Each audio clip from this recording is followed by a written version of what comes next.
And you may say that all these things I'm going on about, these so-called solutions and so-called problems, you may say, man, that's it, as simple as can be. Don't you know why? Because that's what you are. That's what it is. It's pretty fucking simple. And yet we're making it out to be so complex.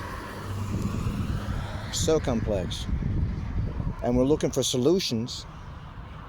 We're trying to find solutions to an ever more complex problem. A problem that keeps getting even more sophisticatedly complex. You know? Kind of like trying to exhaust it. At this point, you're trying to find a solution for the problem instead of finding the foundation and getting to the foundation. That's what I'm saying. You may say, well, it's silly as hell. Well, if we can't get to the foundation of it all because we're just beyond that, then what do? Well, go ask somebody else about that, you know? I'm just trying to tell you the truth. At the base of it all, it's really fucking simple. Some really simple things going on, like what it was with in the myth, or whatever you want to call it, the story, the account of Cain and Abel. And we're talking about money. Does it make you bad or good inherently? Are you inherently good or inherently bad?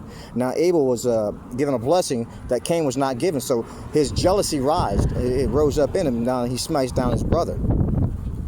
Okay. Now they had both been blessed. That never would have occurred, right? So now we have the haves and the have-nots again. So maybe he would have been jealous anyway for something else he has, something else. But you should take something that's inherent in man, like the need to compete, or something that envy or jealousy or something like that. Then you stoke it and stoke it and stoke it and stoke it and stoke it to the point you're out here in this madness right now. And this is revolving around competition. The American way is competition, competition, competition.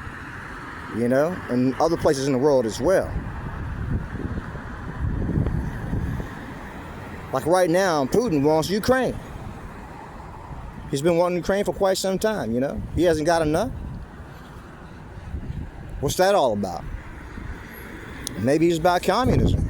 Maybe he thinks he has a solution for that. Maybe he thinks Ukraine is causing a lot of problems because they're not as communist as Russia is. So, you know, there could be a lot of things going on with that. Besides just greed, pure out greed. I don't know.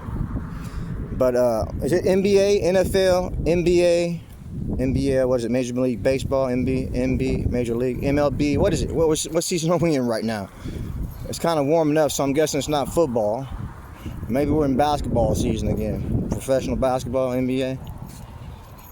What do you think? Do you think it has to be as bad as it is? Do you think money, the haves, the have-nots, and so on and so forth have a lot to do with that? You know? Like if I had the same thing you had and you had the same thing I had, we wouldn't have a whole lot of stuff that says, well, you know what, we got to say, we got to laugh at him and joke at him and say this, that, and the other because he walks around like this. You know? That wouldn't be a desire. You say, well, say he walks around like that because he wants to walk around like that, maybe, you know, instead of saying because he has no other choice. Because maybe he does have a choice, but still he's walking around like this. You know? See the difference between a rich eccentric who walks around like this and one who's not so rich? One's weird and broke and the other one's just eccentric.